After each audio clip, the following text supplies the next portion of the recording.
Chapter 1. The Peculiar Communication.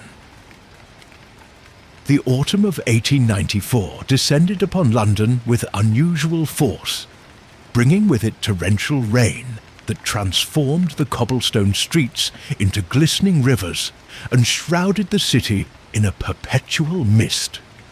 It was during this dismal season that I found myself once again at 221B Baker Street, seated comfortably near the crackling fire, while my friend Sherlock Holmes paced restlessly before the window, his tall, lean figure occasionally illuminated by flashes of lightning. 3 weeks, Watson. 3 weeks without a single case worthy of intellectual stimulation. Holmes sighed, his hands clasped behind his back. I fear my mind is beginning to stagnate in this interminable calm. I glanced up from my medical journal with a small smile. Perhaps you should consider it a blessing. The criminals of London seem to have granted you a holiday. Holmes scoffed, his sharp features contorting into an expression of genuine distaste. A holiday? My dear Watson, idleness is more exhausting to me than the most complex of investigations. The human brain requires constant exercise or it withers like an unused muscle. Just as I opened my mouth to respond, Mrs. Hudson knocked softly before entering with a silver tray bearing the morning's correspondence. "A messenger just delivered this, Mr. Holmes," she said, handing him a peculiar envelope. "Most insistent. It was urgent. Paid him extra, he did." Holmes's eyes immediately brightened as he examined the envelope, holding it up to the dim light filtering through the window. Heavy stationery, expensive but not ostentatious. The handwriting is educated, but hurried. Notice the splatter of ink at the corner. Posted locally. Delivered by private messenger rather than post. His long fingers tore open the seal with calculated precision. Someone of means who values discretion, but feels the matter cannot wait. I watched as Holmes extracted a single sheet of paper and a small, oddly shaped metal object that glinted in the firelight. His expression, usually so controlled, betrayed a flicker of genuine surprise. "Well, Watson," he murmured, passing me the letter while he examined the metal piece. "It appears our drought of interesting cases has come to an end." The letter, written in a flowing but hasty hand, read, "Mr. Holmes, I implore your immediate assistance in a matter of life and death. The screaming chapel has fallen silent, and with that silence, a terrible fate awaits us all. This key belonged to Martin Havelock. He was found yesterday morning, his body contorted in a manner that defies natural explanation. Before his death, he insisted that should anything happen to him, this key must reach your hands alone. I dare not commit more details to paper.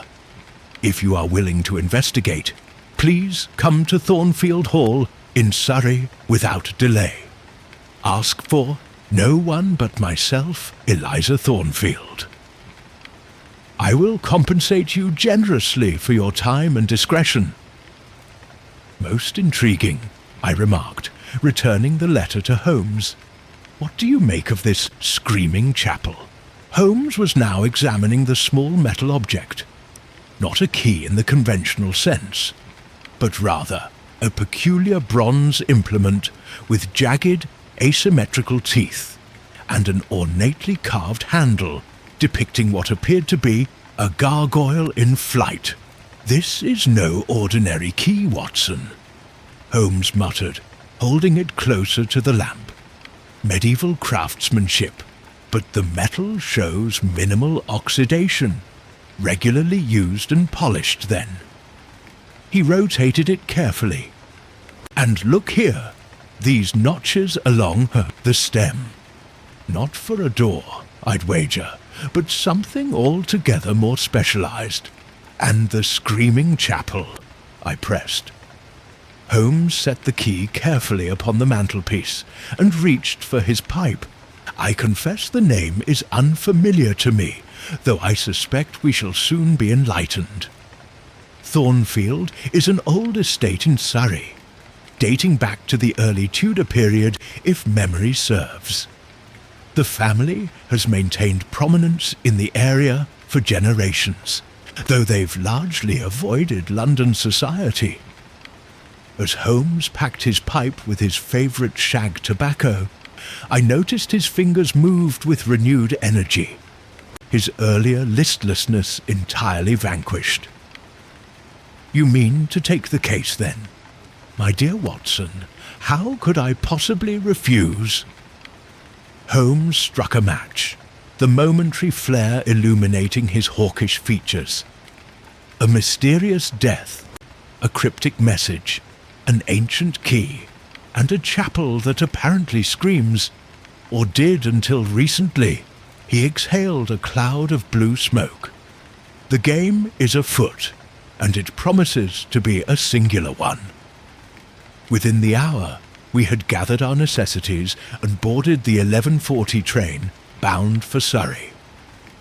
As the rain-streaked landscape of London gave way to the mist-covered countryside, Holmes sat in contemplative silence, the curious key turning over and over in his nimble fingers. "What do you make of the victim's name?" I ventured after some time. "Martin Havelock. It sounds vaguely familiar." Holmes nodded, his gaze fixed on the passing scenery. As well it might. Professor Martin Havelock was a distinguished archaeologist whose excavations in Egypt and Greece earned him considerable acclaim in academic circles. He retired from fieldwork some 5 years ago to focus on his writing and private collection. A respected scholar, but hardly the sort one expects to meet a mysterious end. You know of him, then? I attended one of his lectures at the British Museum last winter, a fascinating discourse on funerary practices in ancient civilizations. He was particularly interested in the rituals surrounding the passage between life and death. Holmes's lips curved into a thin smile. Rather ironic, considering the circumstances. As our train thundered through the countryside, I found myself pondering the strange letter and its even stranger enclosure. What connection could exist between an elderly archaeologist, a peculiar key, and something called the Screaming Chapel? And what manner of death could contort a body in a way that defies natural explanation? Holmes seemed to read my thoughts. "Reserve your judgments until we have facts, Watson. Half the errors and deductions stem from theories formed before evidence is fully gathered." He tucked the key carefully into his waistcoat pocket. "But I will say this. In my experience, when people speak of supernatural causes, they often seek to obscure very human motives." The train began to slow as we approached the small Surrey station, and Holmes rose to retrieve our bags from the overhead rack. His eyes glinted with that familiar spark of intellectual hunger that I had witnessed at the outset of our most memorable cases. "Come, Watson," he said, adjusting his deerstalker cap. "Let us see what secrets await us at Thornfield Hall, and what silence has befallen the Screaming Chapel." Chapter 2. Thornfield Hall. The carriage that met us at the Surrey station rattled along the winding country roads, taking us deeper into the undulating landscape now shrouded in gathering evening mist. Holmes sat opposite me, his keen eyes scanning the passing scenery, though I suspected his mind was miles away, already working through the peculiarities of our latest case. "Observe, Watson. he said suddenly, gesturing toward the horizon where the silhouette of an imposing structure had emerged. Thornfield Hall. Tudor foundations with significant Georgian additions. Note the east wing. Newer stonework. Likely rebuilt after a fire. I should estimate within the last 30 years. The estate was indeed impressive. A sprawling mansion of grey stone that seemed to rise organically from the rolling hills surrounding it. As we drew nearer, I noticed the unusual asymmetry of the building, with its mismatched wings and haphazard additions speaking to centuries of changing fortunes and tastes. Our carriage passed through ornate iron gates and proceeded up a long gravel drive lined with ancient yew trees, twisted into grotesque shapes by decades of careful pruning. In the fading light, their shadows stretched across our path like grasping fingers. Rather foreboding, wouldn't you say? I remarked. Holmes offered a thin smile. The Thornfields have always had a flair for the dramatic, if local legends are to be believed. The family made their fortune in shipping during the Elizabethan era, though rumours persist that piracy contributed substantially to their wealth. The carriage came to a halt before the main entrance, where a sombre-faced butler awaited our arrival. He led us through a cavernous entrance hall adorned with hunting trophies and ancestral portraits, their eyes seeming to follow our progress across the marble floor.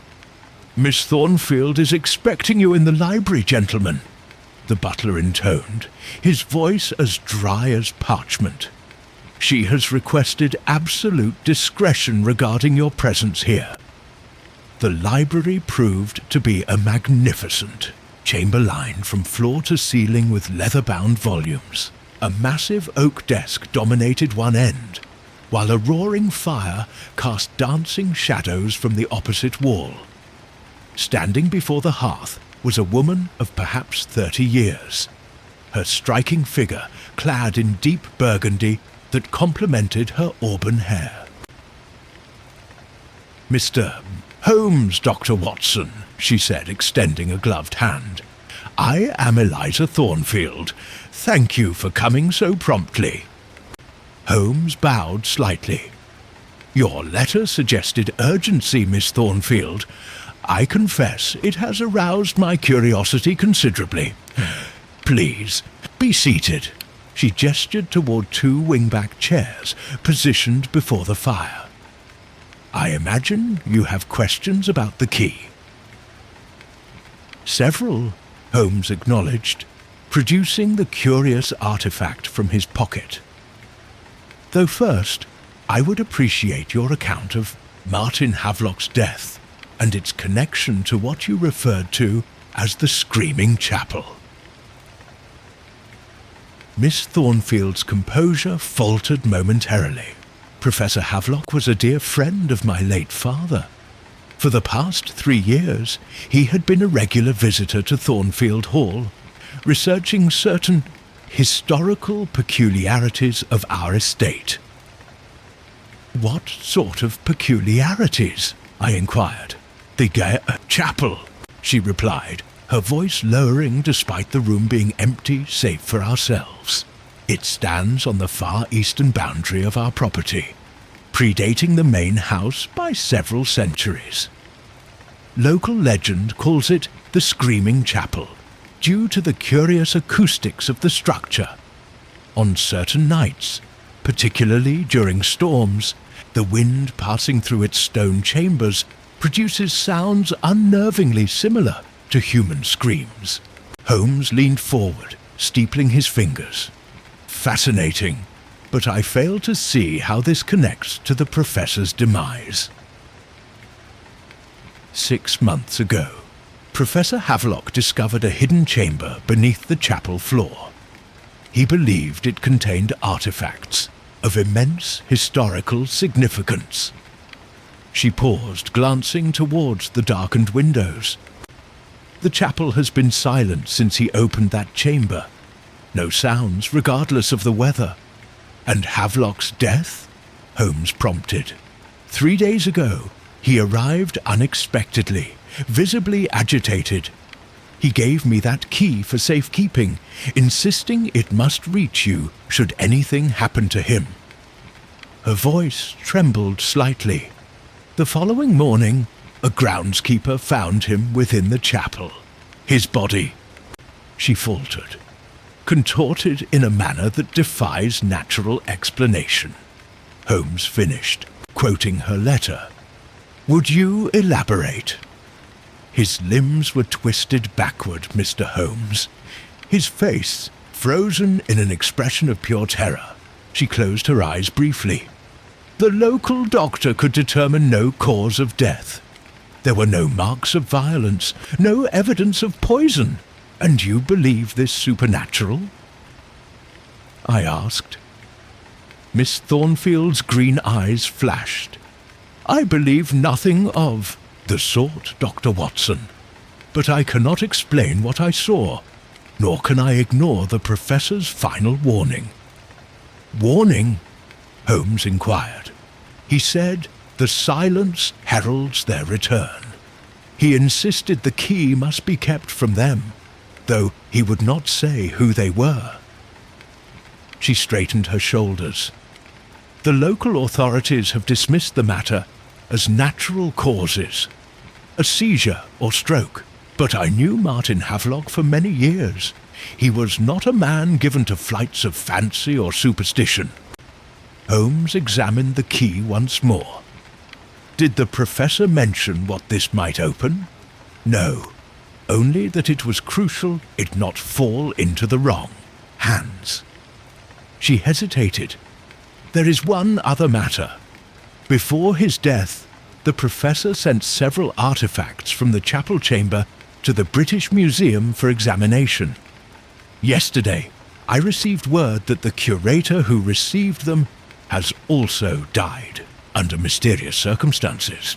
Holmes's eyebrows rose fractionally, the closest he ever came to expressing shock. Indeed, that does put a rather different complexion on matters. He pocketed the key and rose to his feet. Miss Thornfield, we shall need to examine both the professor's belongings and the chapel itself. Tonight, if possible.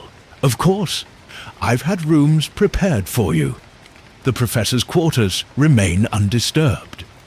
She pulled a bell cord. Jenkins will show you to your accommodations. Dinner is served. At 8, as the butler appeared, she added, Mr. Holmes, my father always said the chapel was built upon foundations much older than Christianity. Whatever lies beneath it has been waiting a very long time. As we followed the butler from the library, I glanced at Holmes. What do you make of it?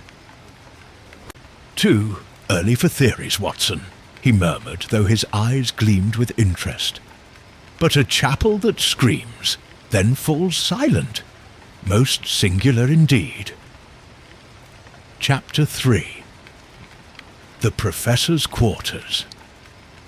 Following a somewhat strained dinner, during which our hostess maintained polite but distant conversation, Holmes requested to see Professor Havelock's quarters. Jenkins led us through the mansion's labyrinthine corridors, our footsteps echoing against the oak-panelled walls. Outside, the rain had returned with renewed vigour, lashing against the diamond-paned windows and casting strange, distorted shadows across our path. The professor always stayed in the west wing when visiting, Jenkins explained as he unlocked a heavy wooden door. Miss Thornfield has instructed that nothing be disturbed since his passing. The room beyond was spacious yet cluttered, a scholar's domain rather than a guest chamber. Books and papers covered every surface, while maps and diagrams adorned the walls. A 4-poster bed stood in one corner, its covers still rumpled as though Havelock had just risen. "Thank you, Jenkins. That will be all," Holmes said dismissively. The moment the door closed behind the butler, my friend's demeanour transformed. With the energy of a bloodhound on a fresh scent, he began methodically examining the room, his sharp eyes taking in every detail. "Remarkable, Watson," he murmured, lifting a sheaf of papers from the desk. "Look at these, Havelock's notes on the chapel." I peered over his shoulder at the professor's cramped handwriting. The pages contained architectural sketches of Edake, small stone chapel, alongside diagrams of what appeared to be underground chambers. He believed the chapel was built deliberately to create those acoustic phenomena. Holmes continued, shuffling through the papers. According to these calculations, the structure was designed to amplify and transform certain sound frequencies. Most ingenious. But why would anyone build such a thing? I asked. That seems to be what puzzled our unfortunate professor. Holmes moved to a weathered leather trunk at the foot of the bed. "These symbols, do you recognize them, Watson?" The trunk was covered with strange markings etched into the leather. Spirals, concentric circles, and angular patterns that seemed vaguely familiar, yet wholly alien. "They resemble Celtic designs," I ventured, though not quite. "Pre-Celtic," Holmes corrected, carefully opening the trunk. Similar motifs have been found on Neolithic monuments throughout the British Isles. Havelock was an expert in prehistoric cultures before his Egyptian expeditions. Inside the trunk lay an assortment of artifacts, fragments of pottery, stone tools, and several small figurines carved from a dull black stone. Holmes lifted one figurine with his handkerchief, a contorted humanoid figure with an elongated head. "Crude workmanship," I remarked. "On the contrary," Holmes replied, examining it closely. "The anatomical detail is quite sophisticated. Notice the musculature, the proportion of the limbs, distorted, yes, but deliberately so." He set it down carefully. "This is not primitive art, Watson. This is an intentional representation of something the artist believed to be real." A leather-bound journal caught Holmes's attention next. He flipped through it rapidly, his expression growing increasingly intent. "Havelock's diary," he explained. "Listen to this entry from 3 months ago. The silence grows deeper with each. Artifact removed. I fear what it portends. The chapel was built not to venerate, but to contain. The screams were never meant to frighten, but to warn." "Contain what?" I asked. Holmes continued reading. "The locals avoid discussing the chapel's origins, but parish records confirm what I suspected. It was built upon the site of an ancient stone circle. The foundations incorporate megaliths that predate written history. Whatever dwelled beneath those stones was considered sacred by one culture, demonic by another, but feared by both." A sudden gust of wind rattled the windows, causing me to start. Holmes merely smiled and continued his examination, moving to a small writing desk in the corner. "Ah, what have we here?" He carefully extracted a folded piece of parchment from a drawer. "A map, Watson, showing the chapel and surrounding grounds." The map was meticulously drawn, with annotations in Havelock's hand marking various points around the chapel. One location, approximately 50 yards north of the structure, was circled repeatedly in red ink with the notation, "Secondary. Entrance, test excavation required." "Holmes," I said suddenly, "what's that beneath the map?" My friend lifted the parchment to reveal several photographs, The first showed the chapel, a small, unremarkable Norman structure, partially covered with ivy. The second depicted the interior, focusing on stone slabs that formed the floor. The third, however, caused even Holmes to pause. It showed an underground chamber with walls covered in the same symbols we'd seen on the trunk. In the centre stood a stone altar, and upon it lay what appeared to be a skeleton. But no human skeleton I had ever encountered in my medical career. The proportions were wrong, the skull elongated and misshapen, the limbs too numerous. A hoax, I declared. It must be. Holmes studied the photograph with his magnifying glass. If so, it's remarkably sophisticated. There are no visible signs of manipulation. A soft knock at the door interrupted us. Jenkins entered bearing a silver tray. "Miss Thornfield thought you might appreciate some refreshments, gentlemen," he announced, setting down the tray. "She also asked me to inform you that she's had lanterns prepared should you wish to visit the chapel tonight." "Thank you, Jenkins," Holmes replied. "Please tell Miss Thornfield we shall indeed take advantage of her offer in approximately 1 hour's time." Once the butler had departed, Holmes gathered the most pertinent documents and photographs. "What do you make of all this, Holmes?" I asked. "And several possibilities present themselves," he replied, pocketing Havelock's diary. "But I shall reserve judgment until we've seen this screaming chapel for ourselves." He glanced toward the window, where raindrops streamed down the glass like tears.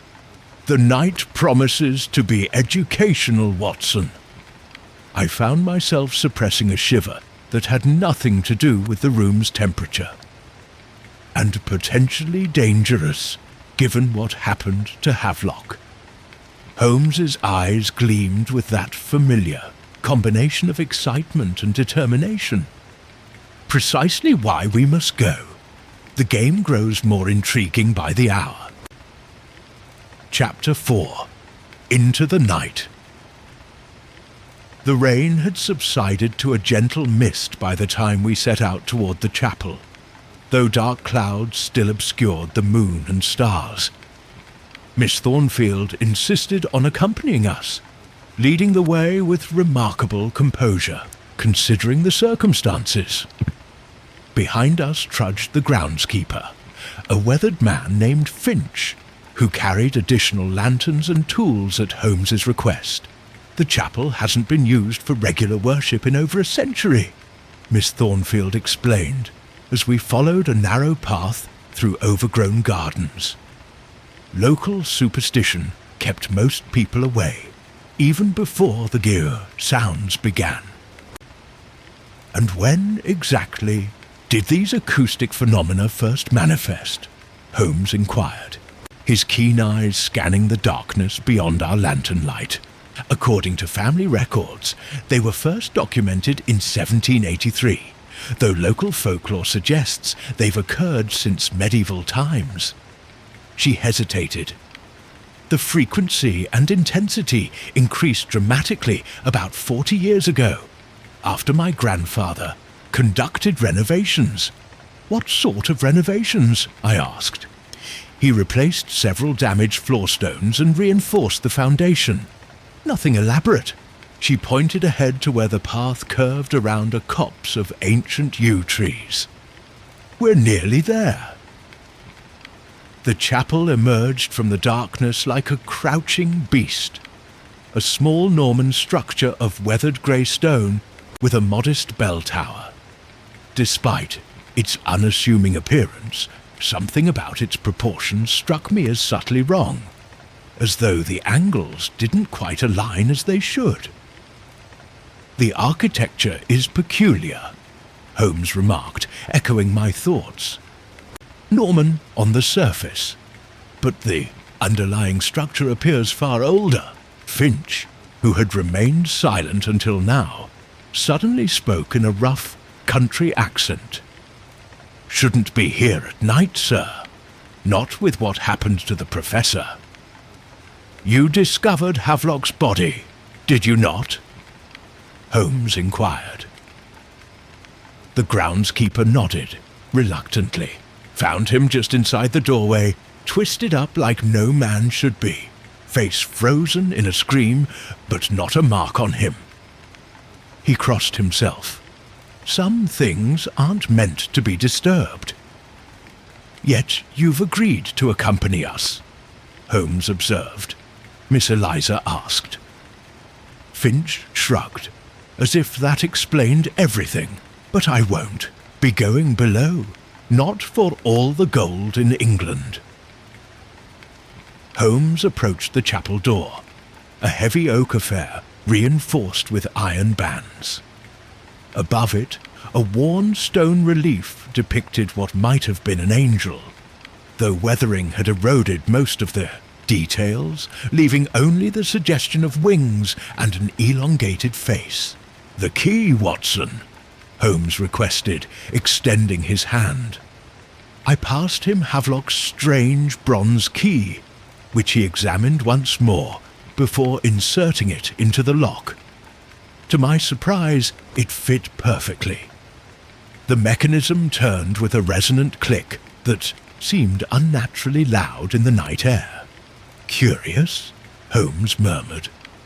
"This lock appears relatively modern, 19th century, I'd estimate, yet this medieval key operates it flawlessly." "The lock was designed for the key," Miss Thornfield explained. "My grandfather commissioned it specifically after finding the key among family heirlooms." The door swung open with a low groan, revealing a simple stone interior illuminated by our lantern light.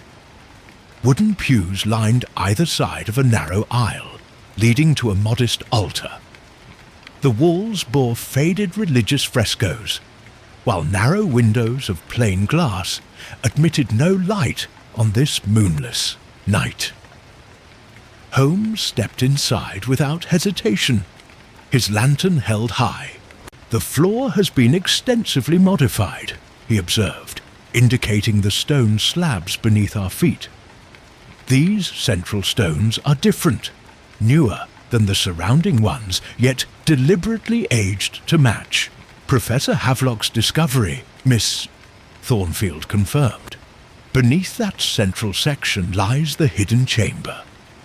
As if drawn by some invisible force, I found myself moving toward the altar, where a brass candlestick caught my attention. Unlike the other religious artifacts, it appeared oddly out of place, its design incorporating the same spiral patterns we had seen on Havelock's trunk. "Holmes!" I called, indicating the object. My friend examined it closely, then turned to Miss Thornfield.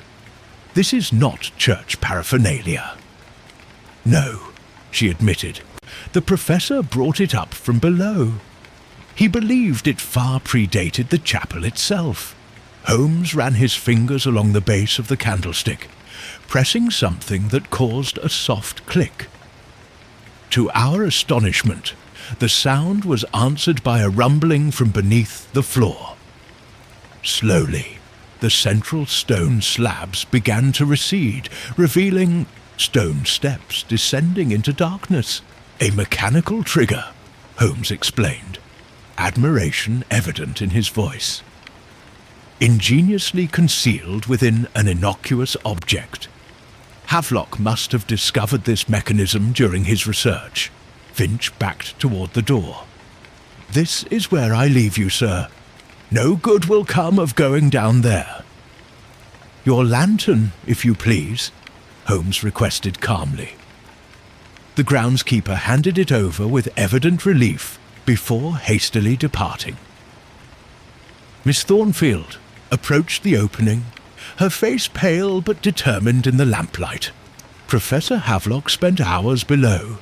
He brought up several artifacts, the ones he sent to the museum. Holmes knelt by the opening, examining the steps with his magnifying glass. Recent footprints in both directions. Havelock's, presumably. He straightened, turning to us with an intensity that I recognized from our most dangerous cases. I shall go first. Watson, remain close behind.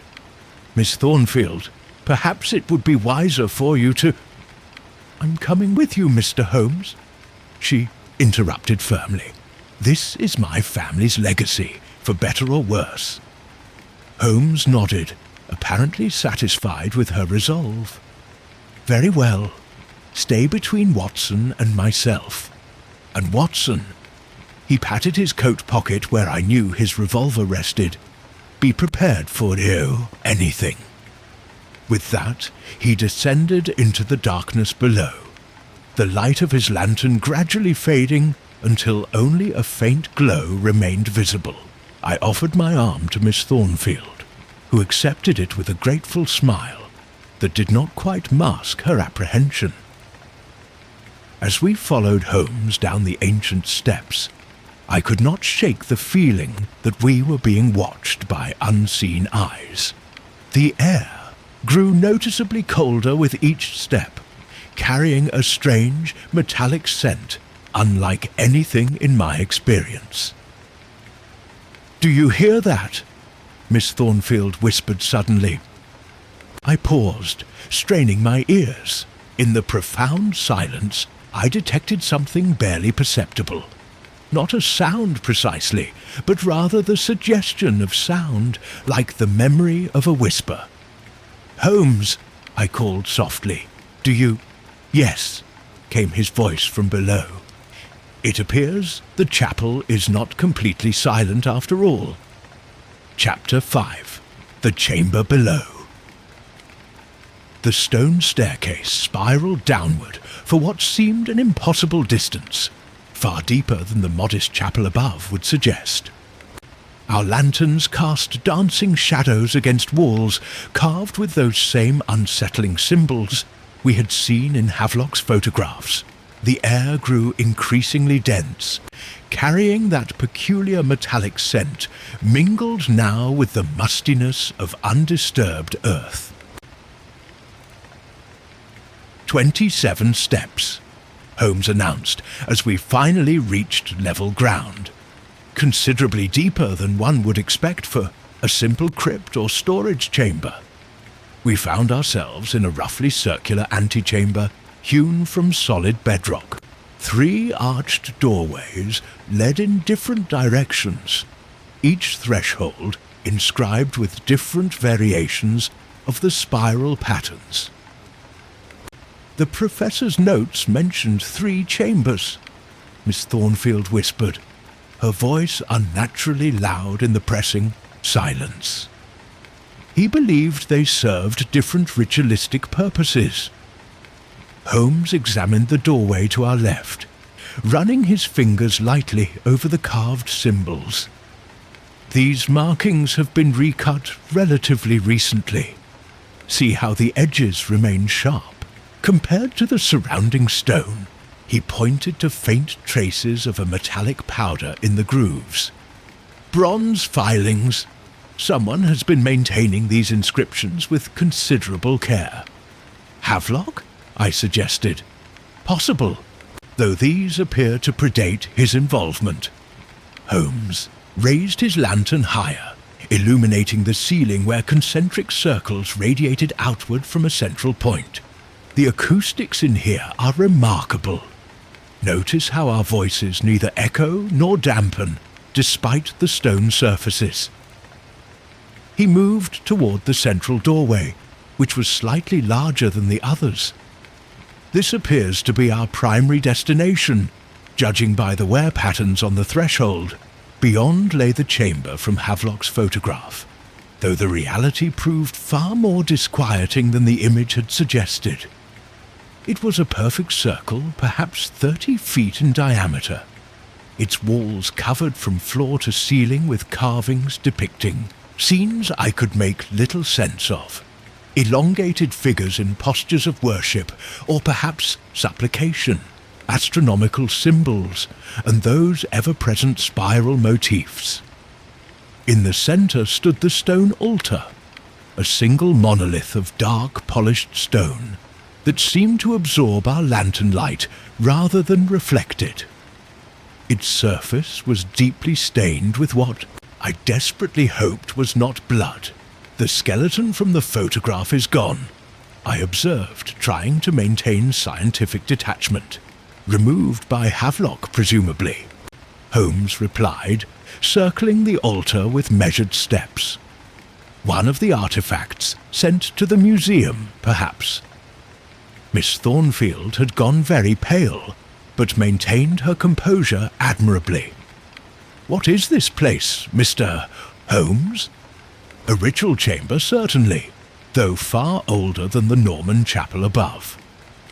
He indicated a series of channels carved into the floor, all converging at the altar. "These suggest libations of some kind were poured here, collected at the altar." "Blood sacrifices," I murmured, medical training allowing me to recognize the distinctive pattern of drainage channels. "Among other things, yes." Holmes knelt suddenly, removing his magnifying glass. "Watson, your medical opinion, if you would." I joined him, examining what had caught his attention. A dark, dried substance splattered across the floor near the altar. "Blood," I confirmed after a cursory examination. "Human, I should think, though unusually dark. Several days old, at least." "Havelock's?" Miss Thornfield asked, her voice strained. "Impossible to determine without chemical tests," I replied, "though the pattern is consistent with arterial spray." Holmes had moved to the far side of the chamber, where several stone shelves had been carved into the wall. Most of these are empty now, though dust patterns indicate objects were removed recently. He paused at one shelf that still held several small clay vessels sealed with wax. These, however, were deliberately left behind. He carefully lifted one, examining its seal. "Ancient preservation techniques. The wax has been reinforced with resin to create an airtight seal." He returned it to its place without opening it. "Fascinating. Holmes," I called, having noticed something odd about the altar. "There appears to be some sort of recess here." Upon closer inspection, the top of the altar contained a keyhole, not a conventional one, but a strangely shaped depression that seemed oddly familiar. "Our bronze key," Holmes remarked, already reaching into his pocket. "Let us see what secrets it might unlock." Miss Thornfield stepped forward hastily. "Mr. Holmes, the Professor's warnings." "Science advances through investigation, Miss Thornfield," Holmes replied calmly. "Whatever frightened Havelock may have perfectly rational explanations." Before she could protest further, Holmes inserted the peculiar key into the recess. It fit perfectly, and with a slight turn, something within the altar clicked. A section of the stone slid aside, revealing a hidden compartment. Within lay a single object, a small obsidian disc, perhaps 4 inches in diameter, its surface etched with intricate patterns that seemed to shift and change as the lantern light played across them. "Don't touch it directly," Miss Thornfield warned. "The Professor always used gloves when handling artifacts from this chamber." Holmes nodded, using his handkerchief to carefully lift the disc. As it emerged from the compartment, that subtle sound we had noticed earlier intensified. Not quite a whisper, not quite a hum, but something between the two, felt as much as heard. "The source of our acoustic phenomena, perhaps," Holmes suggested, turning the disc to examine it from all angles. As if in response, the sound grew marginally louder, and I felt a distinct pressure in my ears, similar to the sensation of descending rapidly in elevation. "I believe we should return this to its place," I suggested, fighting a growing sense of unease that I attributed to the oppressive atmosphere. Holmes, however, was captivated by the artifact. "Note how the patterns appear to reconfigure themselves depending on the angle of observation. Some trick of the light, perhaps, or..." A sudden gust of cold air extinguished 2 of our 3 lanterns, plunging the chamber into near darkness. The remaining light, held by Miss Thornfield, flickered violently. "There shouldn't be drafts at this depth," she whispered. Holmes quickly returned the disc to its compartment, but did not close it. "Indeed not. Watson, your revolver, if you please." I had just drawn my service weapon when a sound froze the blood in my veins. A low, grating noise from the antechamber, like stone scraping against stone. "Someone else is down here," Miss Thornfield breathed. Holmes shook his head slightly. The dust on the steps was undisturbed save for our own footprints. The scraping sound came again, closer now, accompanied by what I can only describe as a slithering noise that no human locomotion could produce. "The third doorway," Holmes said, quietly gesturing toward our only exit. "Quickly, but calmly." As we backed toward the antechamber, the final lantern flickered once more, then failed completely. In the perfect darkness that followed, the whispering sound grew to a terrible clarity, and I realized with dawning horror that what we were hearing were words in no language I had ever encountered. Chapter 6. Flight in Darkness. In that moment of absolute darkness, I felt a hand grasp my arm. Holmes, his grip firm and reassuring despite our circumstances. "Watson, your matches," he whispered, his voice unnaturally calm. My fingers trembled slightly as I reached into my waistcoat pocket. The slithering sound grew closer, accompanied by what I can only describe as laboured breathing, ragged and wet, like lungs filled with fluid. As I struck a match, its small flame seemed to push back the darkness with surprising force. The relief was momentary, however, for in that brief illumination, I caught a glimpse of something emerging from the third doorway, a shape both serpentine and humanoid, its proportions defying natural anatomy. The match flickered out, plunging us back into darkness. "Run!" Holmes commanded, all academic curiosity gone from his voice. "To the stairs, now!" We fled through the antechamber, guided only by Holmes' perfect spatial memory and the faint glow of the staircase entrance. Behind us, the slithering quickened, punctuated by a sound like wet stones being ground together. "It's gaining on us," Miss Thornfield gasped as we reached the stairs. "Ascend quickly," Holmes instructed. "Watson, cover our retreat." I positioned myself at the base of the stairs, revolver aimed into the impenetrable darkness.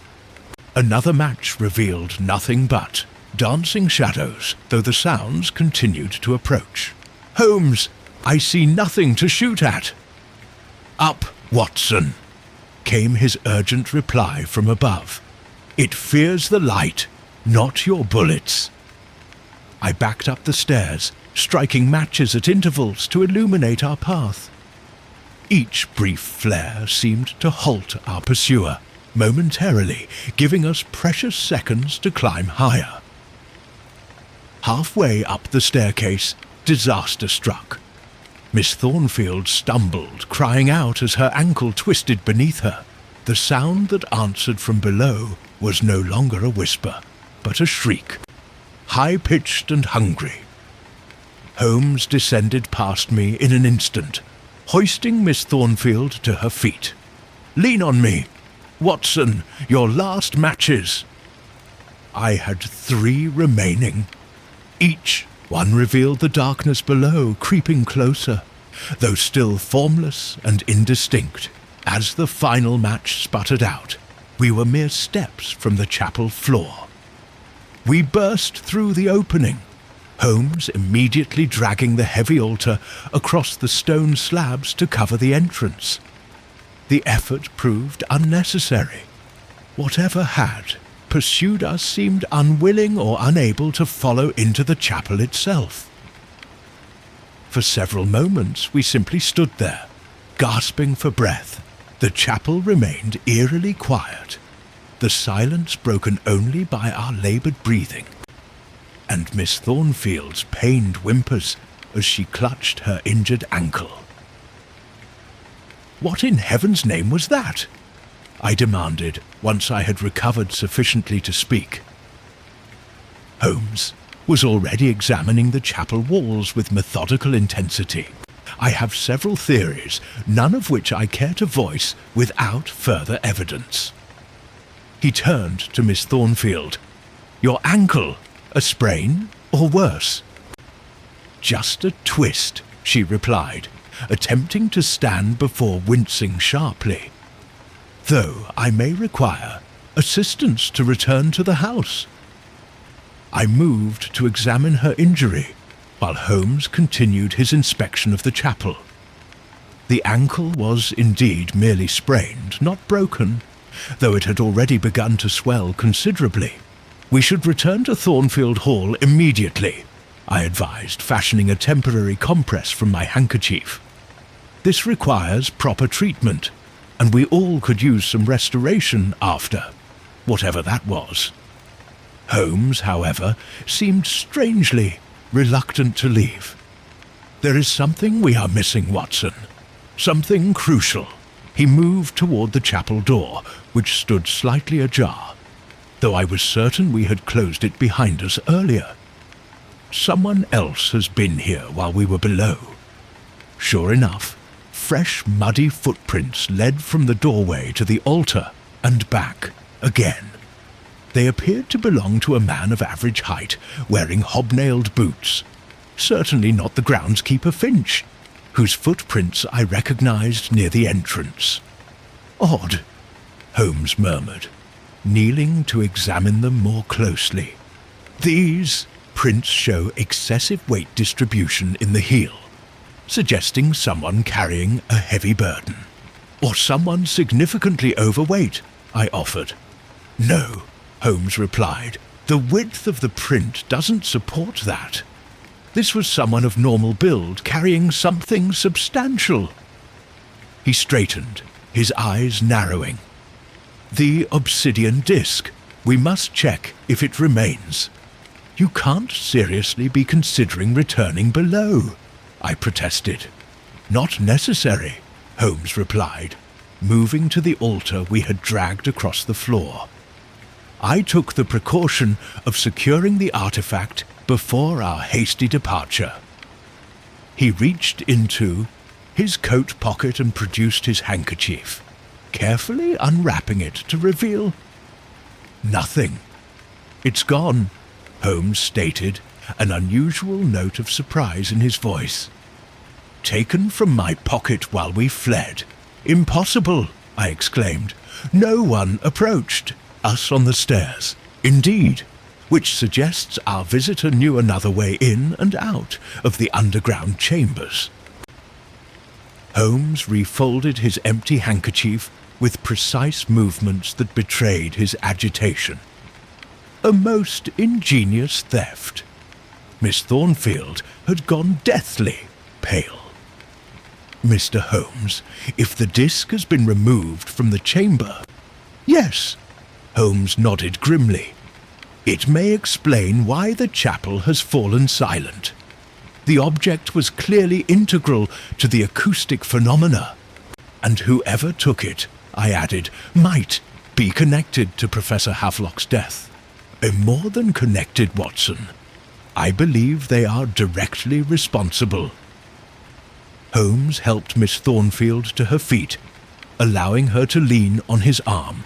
We must return to the house immediately. I need to send several telegrams before morning.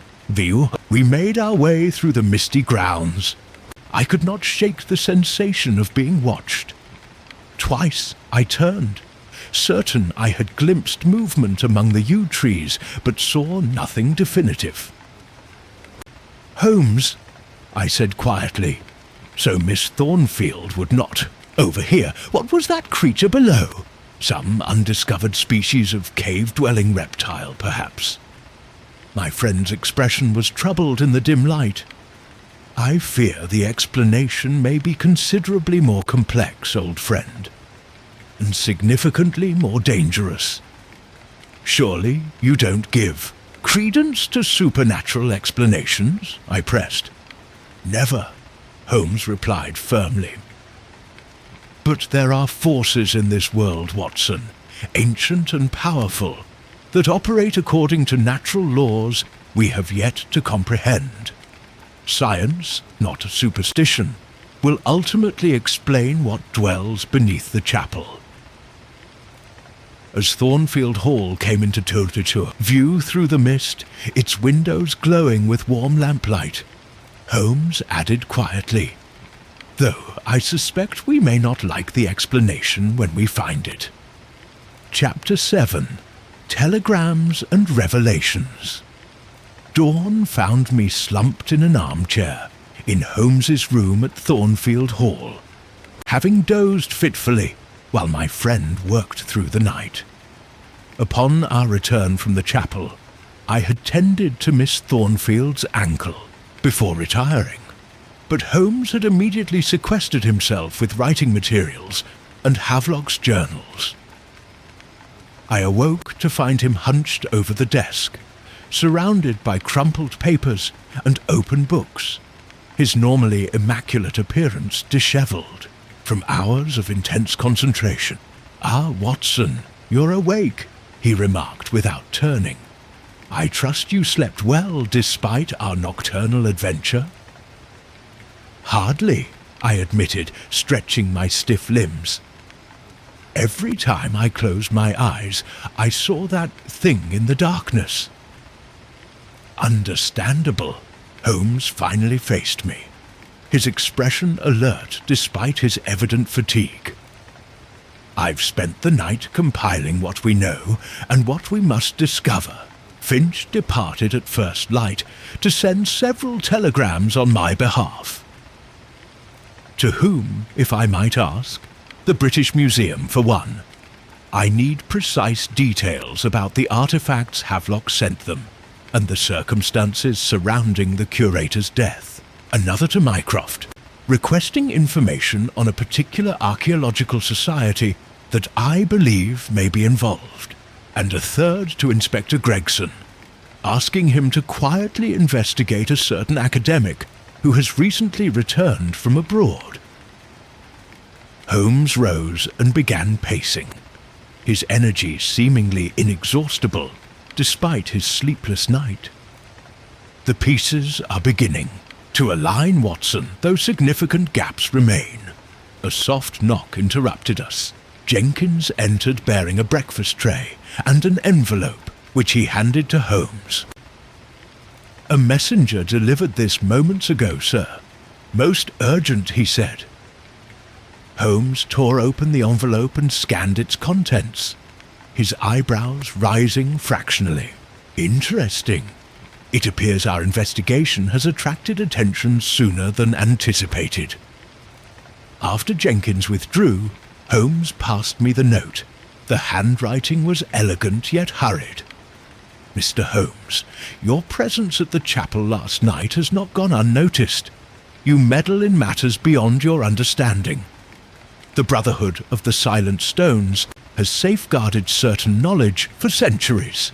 We strongly advise you to return to London immediately and forget what you have seen. This is not a request, but a courtesy extended to a man of your reputation.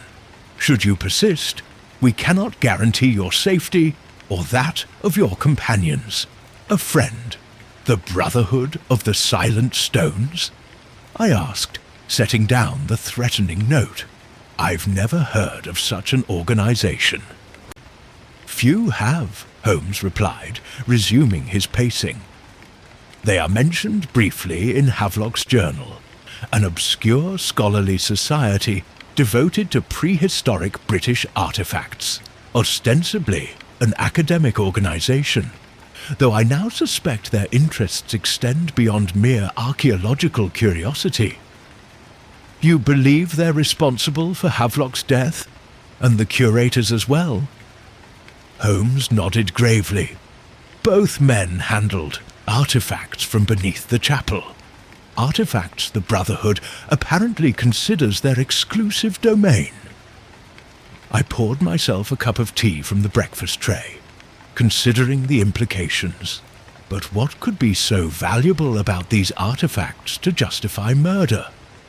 Not their monetary value, certainly. Holmes picked up Havelock's journal. Listen to this passage. The disc appears to function as both a key and a recording device of sorts. The patterns, when properly interpreted, contain information no human mind was meant to comprehend. Knowledge from before, or perhaps beyond, our world. Surely Havelock wasn't suggesting an extraterrestrial origin, I scoffed.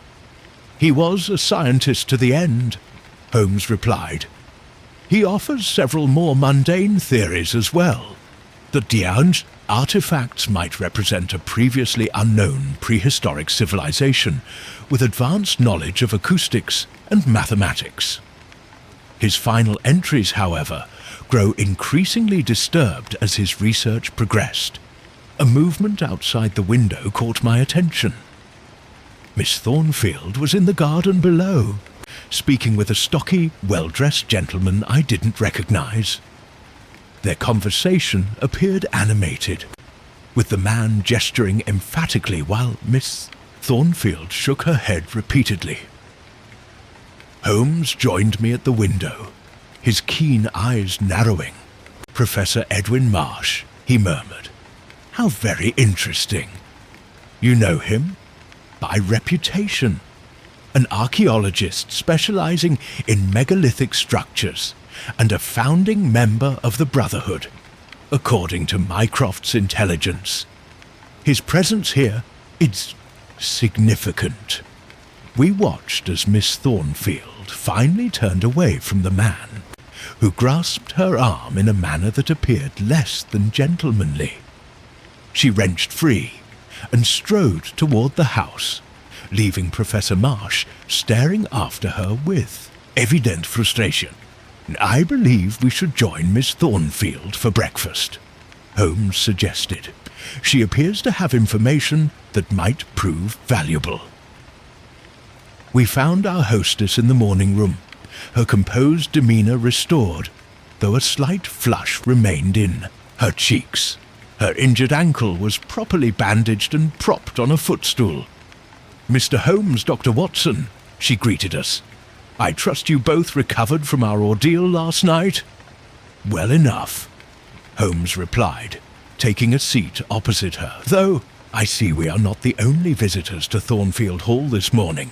Professor Marsh seemed quite insistent in his conversation with you."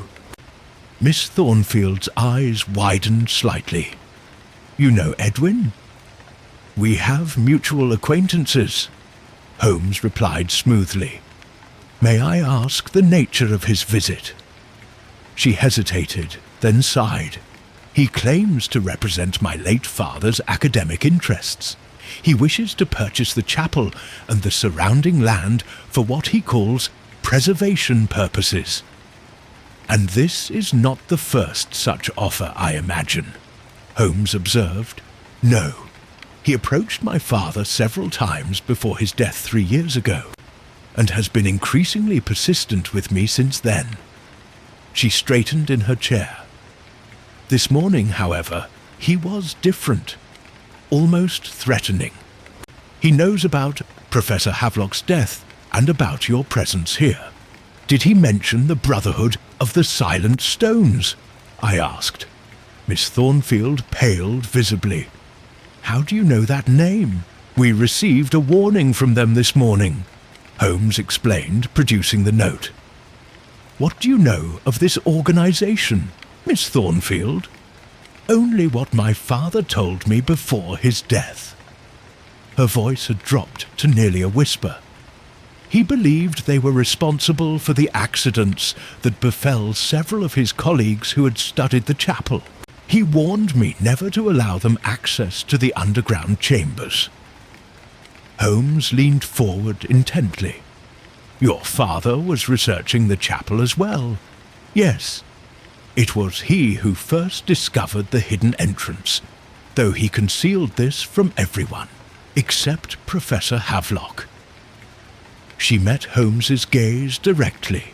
Mr. Holmes, there is something I haven't told you, something about my family's connection to the chapel. I believe the time has come for complete honesty. Chapter 8. Family Secrets. Miss Thornfield poured herself a cup of tea, her hands betraying the slightest tremor. For a moment, she seemed to be gathering her thoughts, weighing how much to reveal. The Thornfield family has served as custodians of the chapel lands since the 12th century, she began. Not as owners initially, but as appointed guardians. The original deed, still preserved in our family archives, describes our ancestors' duty not as maintaining Christian worship, but as ensuring that which sleeps below remains undisturbed. Holmes leaned forward, his interest visibly piqued. Most unusual language for a church document. Indeed, my father spent years researching this discrepancy. She sipped her tea before continuing. The chapel itself was built upon the remnants of a stone circle, one that predated Stonehenge by several millennia, according to Professor Havelock's carbon dating of materials found beneath the foundation. And this stone circle, Holmes prompted, had a special significance. According to local folklore, it marked a threshold, a boundary between our world and somewhere else. Miss Thornfield's expression remained composed, though her voice had dropped to nearly a whisper. The stones were said to vibrate with voices from beyond, particularly during certain astronomical alignments. I could not suppress a skeptical frown.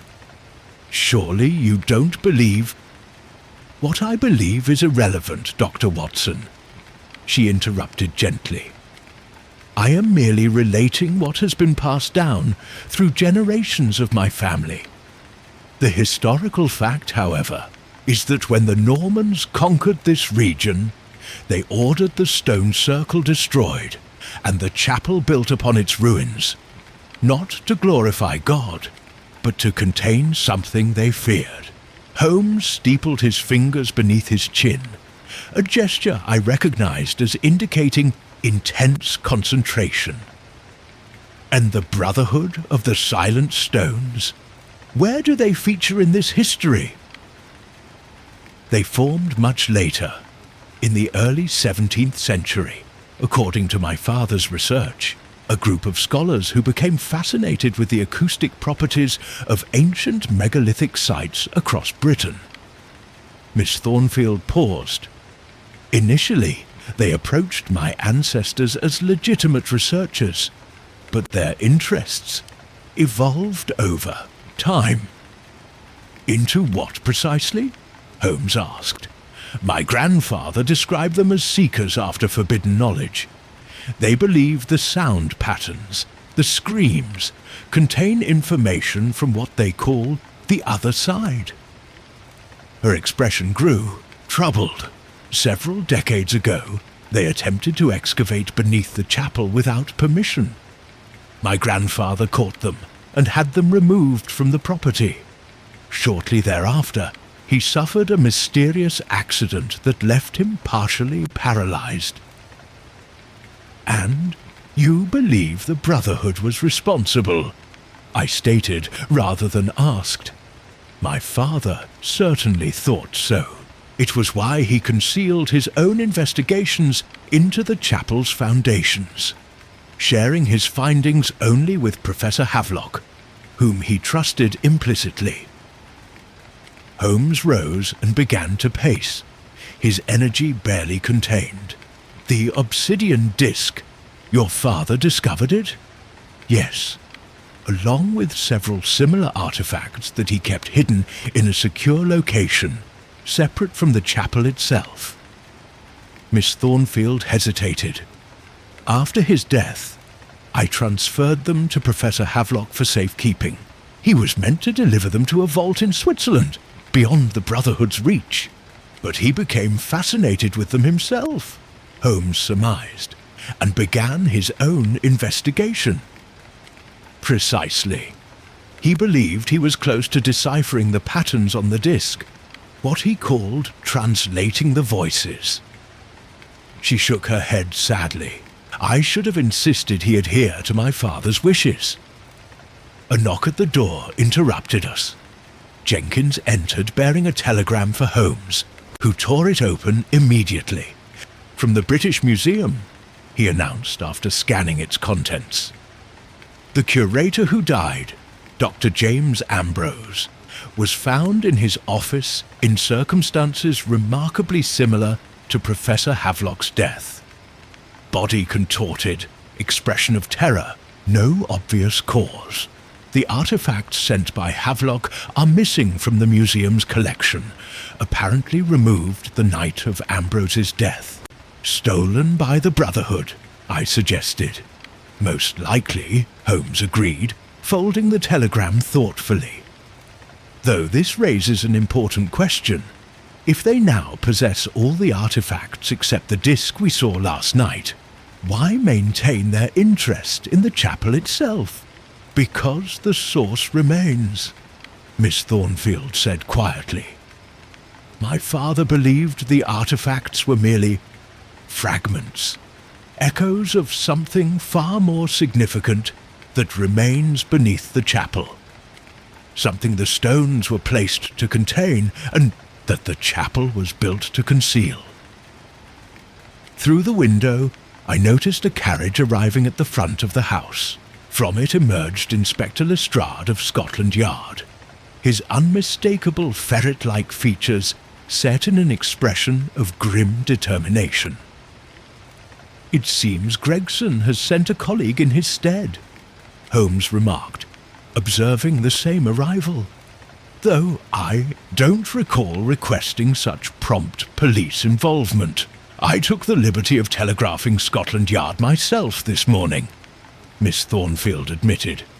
After Professor Marsh's visit, I felt additional protection might be prudent. Holmes frowned slightly. A reasonable precaution, though Lestrade's presence will certainly complicate matters. We watched as Jenkins greeted the inspector and led him toward the house. Before they disappeared from view, I noticed a second man emerge from the carriage.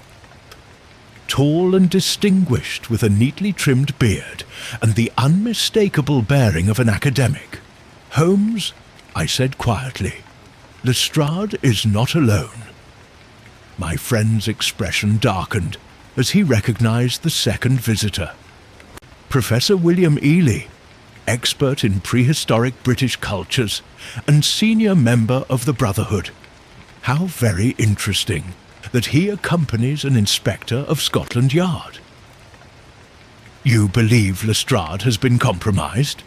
I asked. I believe nothing without evidence, Watson, Holmes replied, though his tone suggested otherwise. But it appears the Brotherhood's influence extends further than we initially suspected. Miss Thornfield had gone quite pale. What do we do now, Mr. Holmes? We receive our guests, of course, Holmes replied, a dangerous glint in his eye. But first, He crossed to the fireplace and removed a folded paper from his coat pocket, tossing it into the flames where it quickly caught fire, a precautionary measure. That particular telegram to Mycroft contained information best kept from our visitors. As Jenkins' footsteps approached down the hallway, Holmes turned to us with an expression of grim determination. "Let the game continue.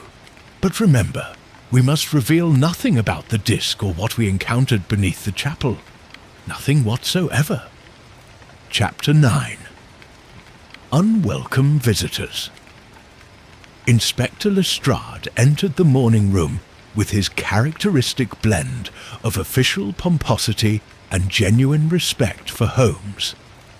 Behind him followed Professor Eerily, whose keen eyes immediately swept the room in a manner that reminded me uncomfortably of my friend's own analytical gaze. "Mr. Holmes! Dr. Watson!" Lestrade exclaimed with forced joviality. "Fancy finding you here. Quite the coincidence. Well, I have often observed, Lestrade, that the universe rarely permits true coincidences," Holmes replied dryly. "To what do we owe this unexpected pleasure? Surrey lies rather outside your usual jurisdiction." The inspector cleared his throat uncomfortably. A matter connected to a London investigation, actually. The death of Dr. James Ambrose at the British Museum. He gestured to his companion. "Professor Eerily here is assisting as a subject matter expert. The deceased was cataloguing artifacts from this very estate." "Indeed?" Holmes raised an eyebrow, maintaining an air of mild interest that I knew concealed intense scrutiny. "How fascinating! And this brings you to Thornfield Hall specifically? We understand the late Professor Havelock was a frequent visitor here," Professor Eerily interjected, his voice cultured and measured. "As Dr. Ambrose was corresponding with him about certain artifacts just before his death, we hoped to discover any information that might illuminate the circumstances of both their passings. Miss Thornfield, who had remained remarkably composed given the revelations of moments earlier, inclined her head politely. A tragic coincidence, surely. Professor Havelock suffered a seizure while examining the old chapel on my property. The local doctor found nothing suspicious. Precisely why we need not trouble you further about that particular matter," Lestrade said quickly. Too quickly, I thought. "Our concern lies primarily with the artifacts sent to London. Professor Eerily believes they may have significant historical value and may pose certain risks," Eerily added, fixing Miss Thornfield with an intent gaze. "Some ancient objects were treated with substances now known to be toxic. Arsenic, mercury compounds and the like. Handling them without proper precautions could explain the unusual symptoms observed in both unfortunate deaths." Holmes chuckled softly, drawing all eyes to him. "A convenient scientific explanation, Professor, though it fails to account for why these toxic artifacts were subsequently stolen rather than quarantined." A flicker of annoyance crossed Eerly's aristocratic features before his pleasant mask returned. "Stolen items can be returned, Mr. Holmes. The museum has extended an amnesty to whoever removed them, recognizing they may have acted out of misguided self-preservation after witnessing Dr. Ambrose's reaction. Most generous," Holmes remarked with an edge to his voice. "And what brings you to Thornfield specifically, Professor? Surely the local constabulary could have made these inquiries." "Professor Eerily has particular expertise in medieval religious architecture," Lestrade explained hastily. "Given the chapel's historical significance, I should very much like to examine it," Eerily interrupted, his gaze now fixed on Holmes. Purely academic interest, you understand. Such structures often contain architectural features lost to modern practices. The tension in the room was palpable. Holmes and Ely regarded each other with the wariness of two master swordsmen before a duel, each measuring the other's capabilities. "The chapel is being repaired," Miss Thornfield said smoothly. "The recent storms damaged the roof rather severely. I fear it would be unsafe for visitors at present. A simple inspection would pose little risk," Ely pressed. "I would be particularly interested in the foundation stones." Holmes rose suddenly. "Inspector, might I have a private word? A matter connected to another investigation that might bear relevance to your current inquiry." Lestrade looked startled but nodded. "Of course, Mr. Holmes. Dr. Watson will entertain Professor Ely in the meantime," Holmes continued, flashing me a meaningful glance. "Perhaps showing him some of the architectural features of Thornfield Hall itself. The Tudor beams in the East Gallery are particularly noteworthy." I understood my role immediately: to separate Ely from Lestrade and keep him occupied. "It would be my pleasure. Professor, if you would accompany me." Ely hesitated, clearly reluctant to be diverted from his objective, but social convention left him little choice. "Certainly, Doctor, though I hope to visit the chapel before departing." As I led Ely from the room, I heard Holmes addressing Miss Thornfield. "Perhaps you might direct the inspector to your father's study. I believe some of Havelock's correspondence remains there." The next half hour proved a test of my acting abilities as I guided Ely through various parts of the manor, maintaining a stream of historically questionable observations about its architecture. The professor barely concealed his impatience, his attention clearly elsewhere. "Fascinating as this is, Dr. Watson," he finally interrupted as I expounded on a perfectly ordinary ceiling beam, "I wonder if we might speak frankly." "By all means," I replied cautiously. "You and Mr. Holmes are investigating matters beyond your understanding." His tone remained conversational, but his eyes had hardened. "The Brotherhood has preserved certain knowledge for centuries, protecting humanity from truths it is not prepared to confront." "I'm afraid I don't follow you, Professor." "I think you do." He moved closer, lowering his voice. "Whatever you witnessed beneath the chapel should remain there. The disc must be returned to its proper place. The consequences of interfering with forces set in motion before recorded history are profound." "You seem remarkably well informed."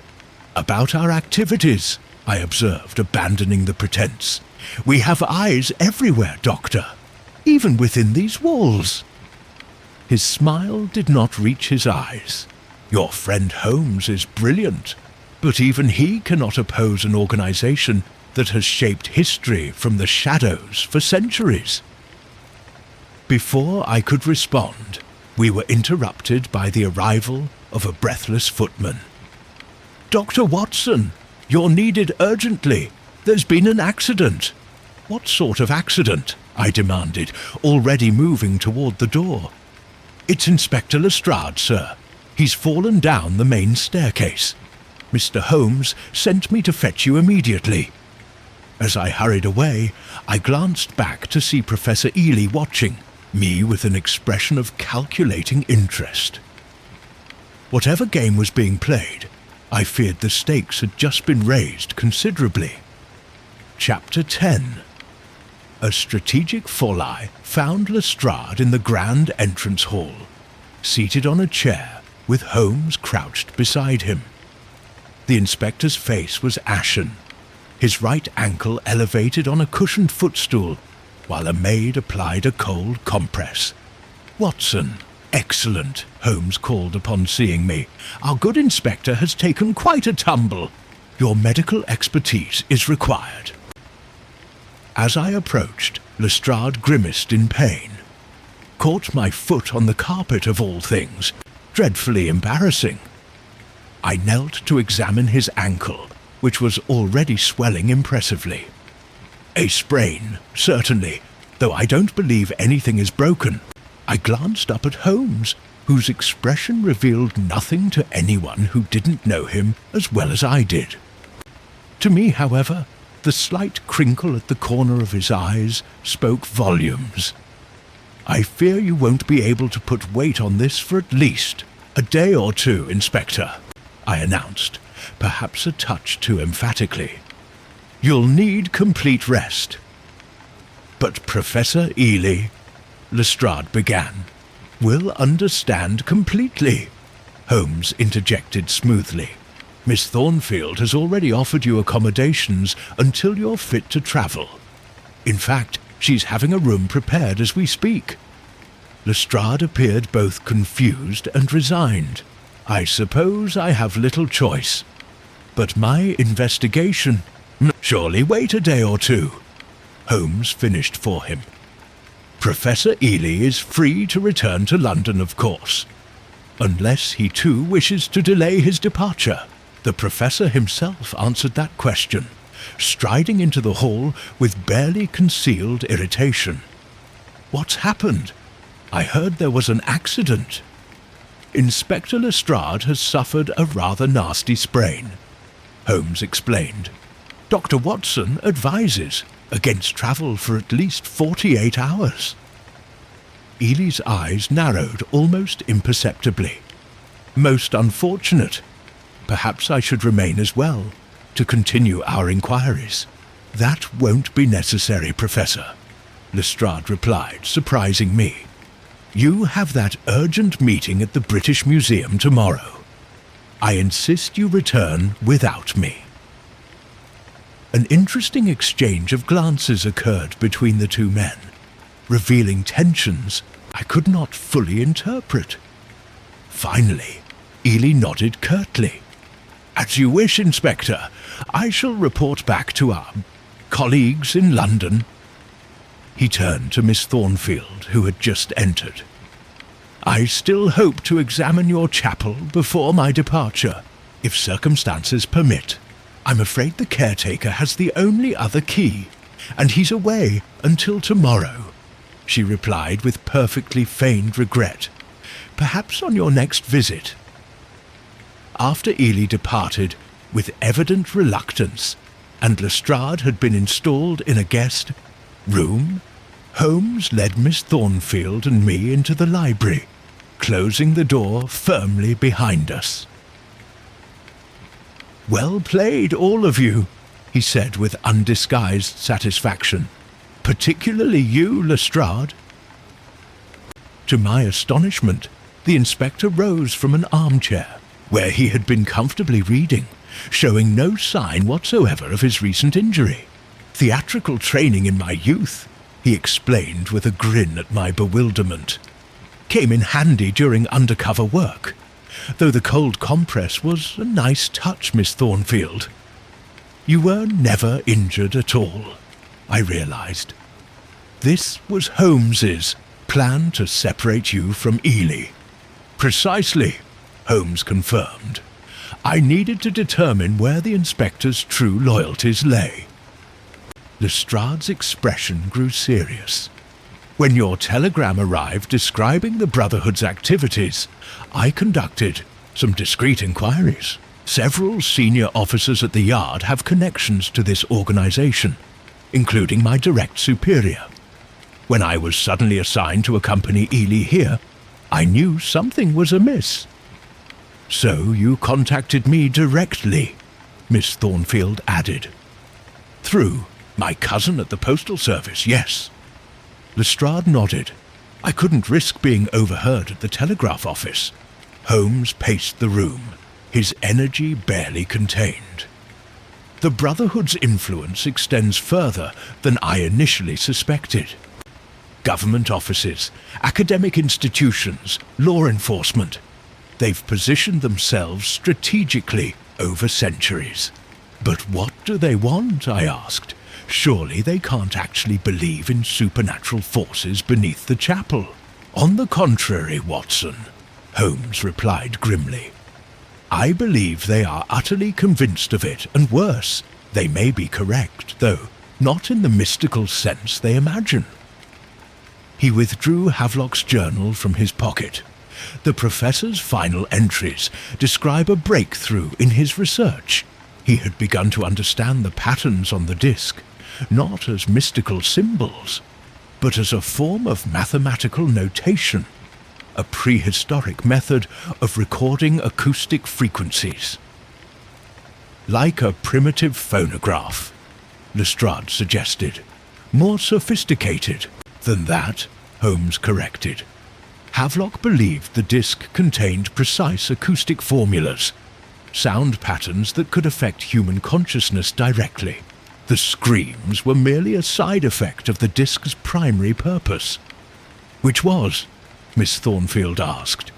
Communication, Holmes replied. Or perhaps control.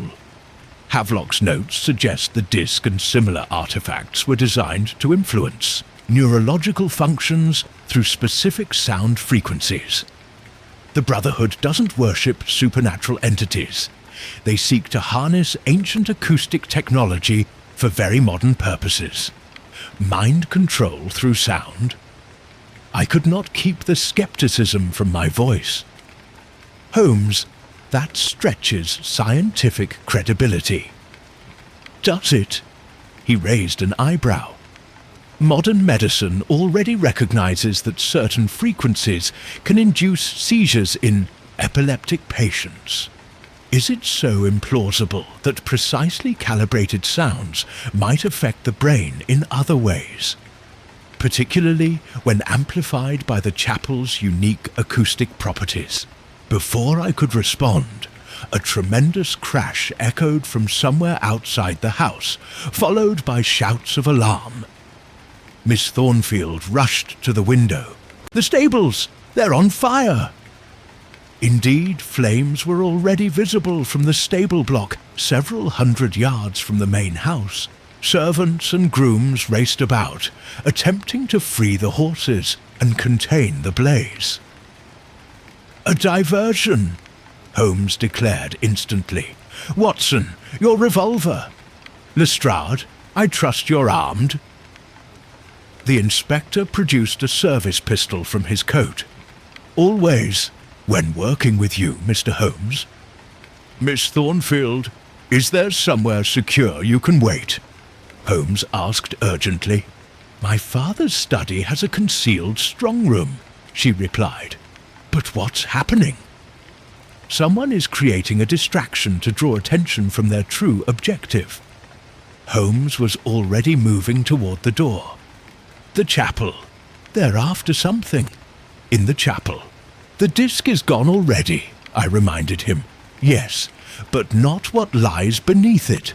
Holmes's expression was as grave as I had ever seen it. Eerily never left the grounds, Watson. I'd stake my reputation on it. And if the Brotherhood gains access to the chamber below the chapel, I fear Professor Havelock's fate will seem merciful compared to what might follow. Chapter 11. Race to the Chapel. The evening had drawn in as we hurried across the grounds of Thornfield Hall, the air thick with smoke from the stable fire that still raged despite the servants' best efforts. Holmes led our small party with determined strides, his lean figure silhouetted against the orange glow of the flames. Lestrade and I followed close behind, our revolvers at the ready, while two stout footmen whom Miss Thornfield had insisted accompany us brought up the rear, carrying lanterns and tools. The fire was expertly set, Holmes remarked as we cut through a small copse of trees. Designed to spread quickly and draw maximum attention without risking the main house. A professional touch. You believe Ely had accomplices? I asked, struggling slightly to maintain his pace on the uneven ground. Undoubtedly. The Brotherhood wouldn't entrust this operation to a single agent, however senior. Holmes paused briefly, consulting what appeared to be a small compass before adjusting our direction. I noticed at least 3 strangers among the household staff today. Recent hires, I suspect, placed by the Brotherhood to facilitate their access. I should have brought more officers, Lestrade muttered, and risk alerting your compromised superiors. Holmes shook his head. No, Inspector, our small number is an advantage. They won't be expecting organized resistance so soon after initiating their diversion. As we emerged from the trees, the chapel came into view, its silhouette stark against the darkening sky. To my alarm, a faint light flickered within its windows. We're too late, I whispered. They're already inside. Holmes signalled for us to halt, studying the building intently. 3 men at least, he murmured. 1 at the entrance as lookout, 2 or more below. He turned to the footman. Circle around to the north side and remain hidden.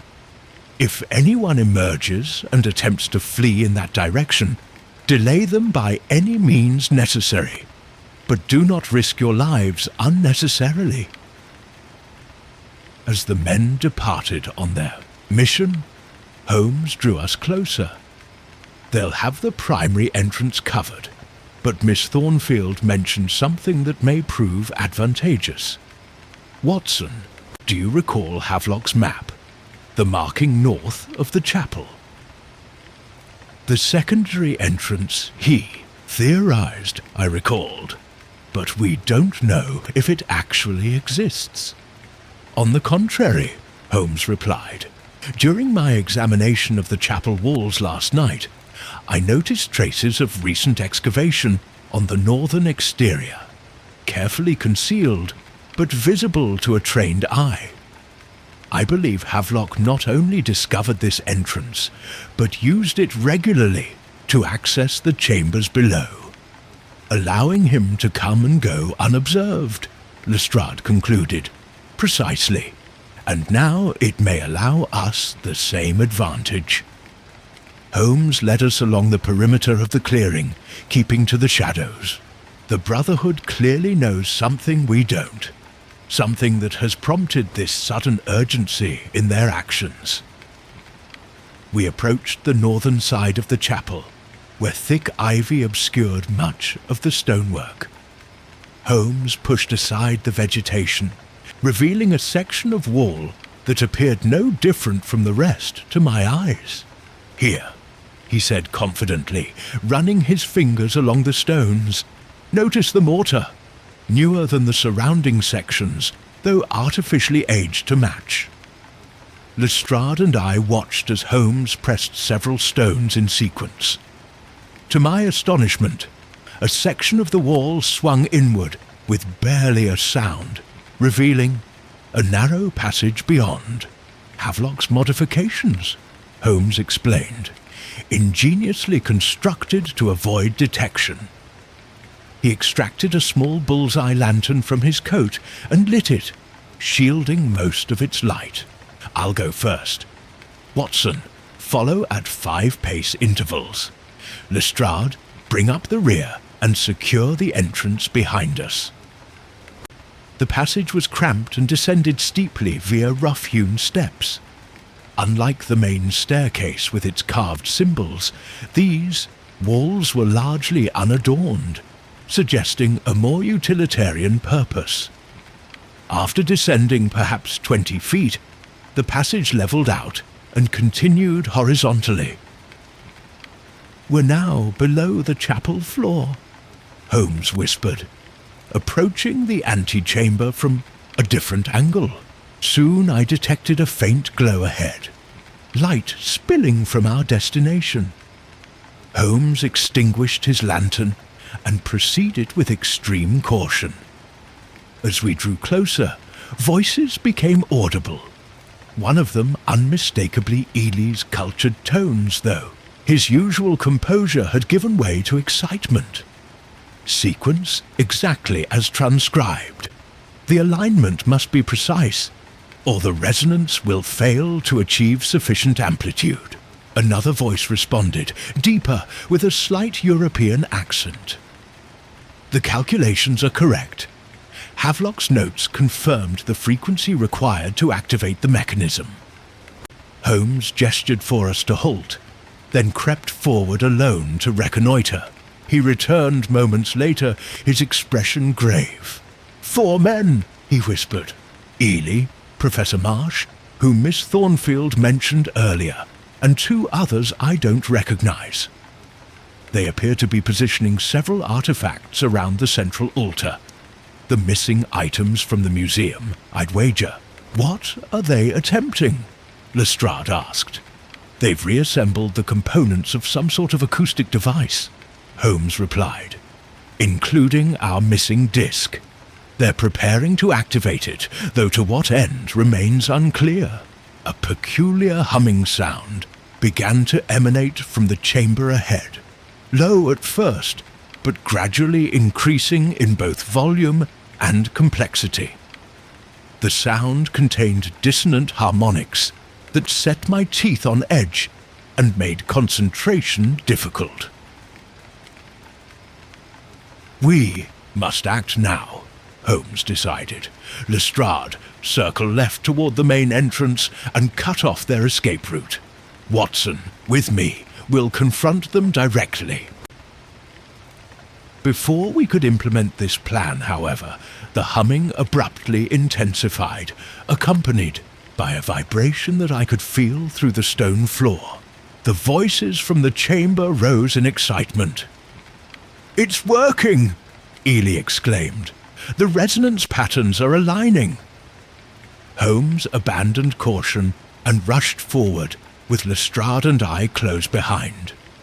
We burst into the ritual chamber to find the 4 men arranged around the altar, upon which sat an array of objects, including the obsidian disc. The artifacts were vibrating visibly, and the air between them seemed to shimmer like heat waves rising from sun-baked earth. "Stop this immediately," Holmes commanded, his revolver aimed at Eerily. The professor turned, his face transformed by an expression of rapturous triumph. "Too late, Holmes. The gateway is opening." The humming reached a painful intensity as the artifacts began to rotate slowly on the altar, apparently of their own accord. The air above them darkened and swirled, forming what appeared to be a vortex of shadow. "My God!" Lestrade breathed beside me. One of the unknown men, a swarthy individual with a jagged scar across his cheek, lunged toward us with surprising speed.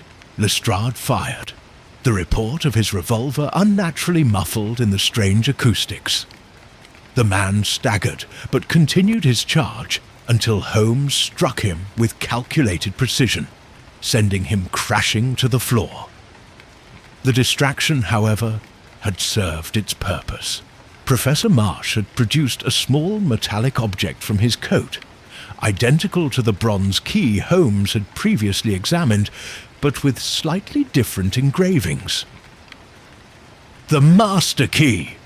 Eerily shouted above the now deafening hum. "Complete the sequence!" Marsh plunged the key into a recess on the altar, turning it with a decisive motion. The effect was immediate and terrifying. The vortex expanded explosively, and within its swirling darkness, I glimpsed something moving. Shapes that defied natural geometry, appendages that twisted in impossible configurations. "Watson, the disc!" Holmes shouted, already diving toward the altar. "Destroy it!" I aimed my revolver at the obsidian disc, but before I could fire, the chamber was plunged into absolute darkness, as every light source failed simultaneously. In that moment of blindness, I heard Eerly's voice, no longer triumphant, but filled with sudden, horrific realization. "No!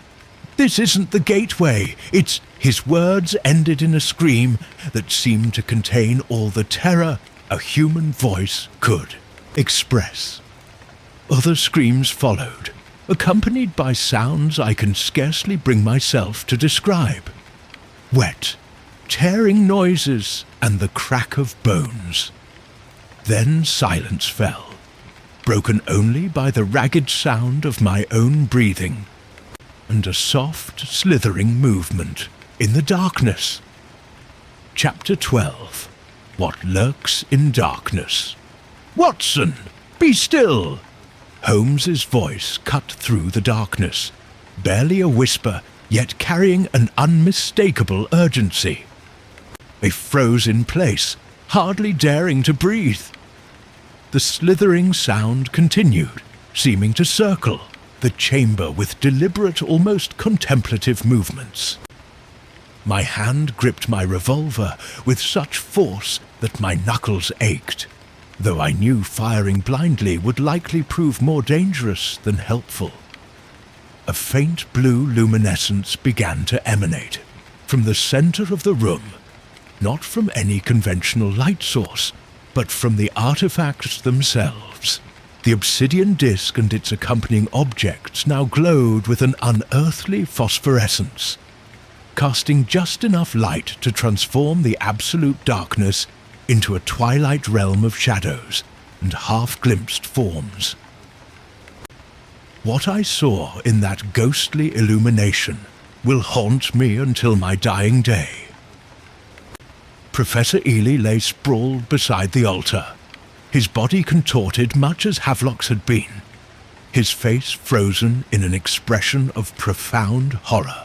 Of Marsh and the others I could see no immediate sign, though dark stains spread across the stone floor in elaborate patterns that seemed almost deliberate in their arrangement. And moving through this tableau of death was something.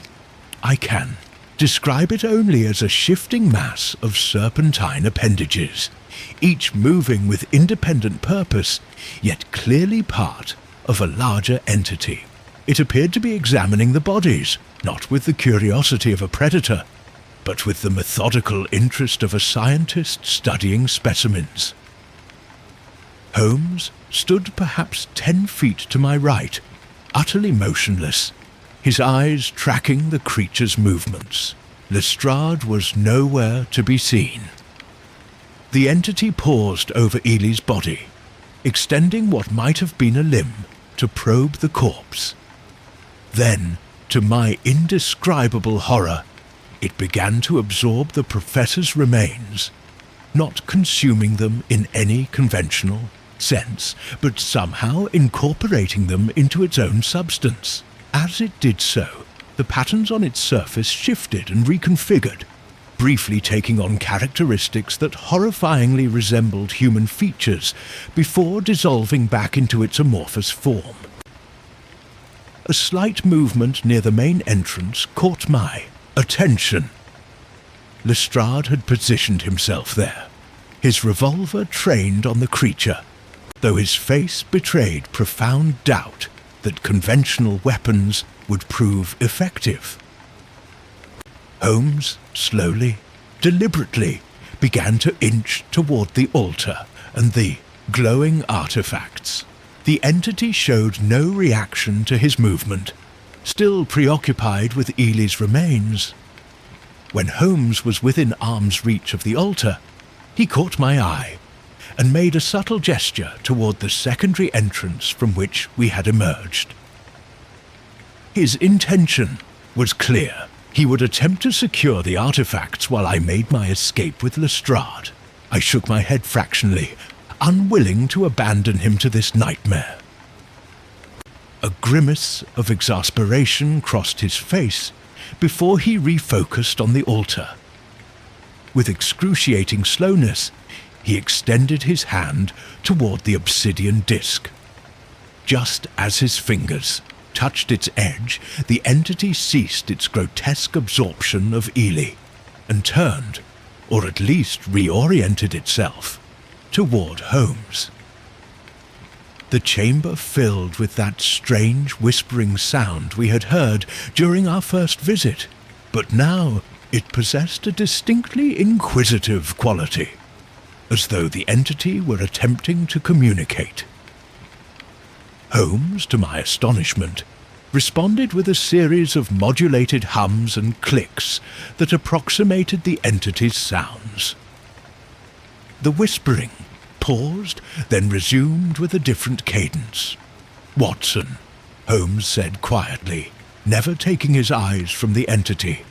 "Please join me, slowly. Do nothing threatening." I complied with extreme caution, my revolver still at the ready but pointed toward the floor. As I reached Holmes's side, I whispered, "What is that thing?" "Not what the Brotherhood believed," he replied softly.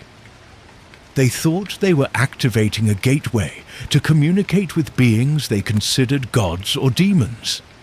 Instead, they've awakened a sentinel, a guardian mechanism left to protect whatever truly lies beneath." "A mechanism? That's a living creature, Holmes. Neither fully mechanical nor fully organic, but something in between. A technology beyond our current understanding," he responded. "Note how it incorporates organic material into its structure. It's designed to adapt and evolve." The entity had extended several appendages toward us, stopping just short of contact. The whispering intensified. "It's attempting to assess whether we represent a threat," Holmes continued, his scientific fascination temporarily overriding his usual caution. The acoustics, the screams, were warnings activated when the chamber was disturbed. When those warnings went unheeded, this guardian was released. "Like Havelock," I breathed in sudden understanding. "He triggered the warning mechanism, but escaped before the thing appeared."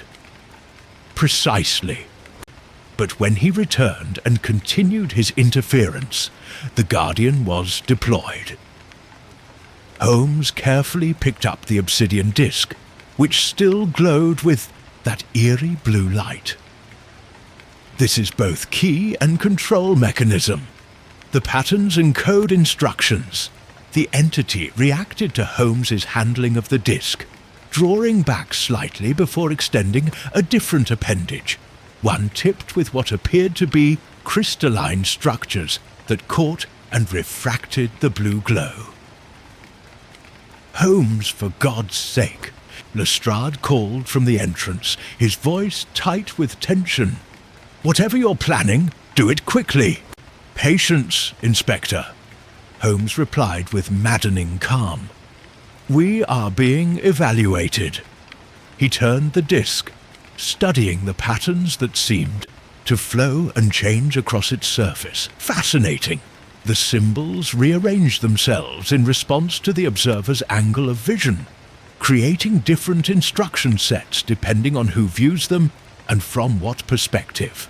That's why the Brotherhood failed, I realized. They were seeing different patterns than Havelock did, and interpreting them according to their own preconceptions. Holmes agreed. They believed they were summoning ancient gods when in fact they were simply triggering a security system. The entity had begun to produce a new sound, a resonant hum that made the air vibrate around us. One of its appendages now pointed toward the wall opposite the main entrance, where a previously unnoticed doorway had appeared. "It wants us to go there," Holmes murmured. "That could be a trap," Lestrade warned, finally joining us. "I think not," Holmes replied. "If it meant us harm, we would already have joined eerily in his unfortunate state." He took a determined step toward the newly revealed doorway. "It's showing us what the Brotherhood sought. the true purpose of this underground complex.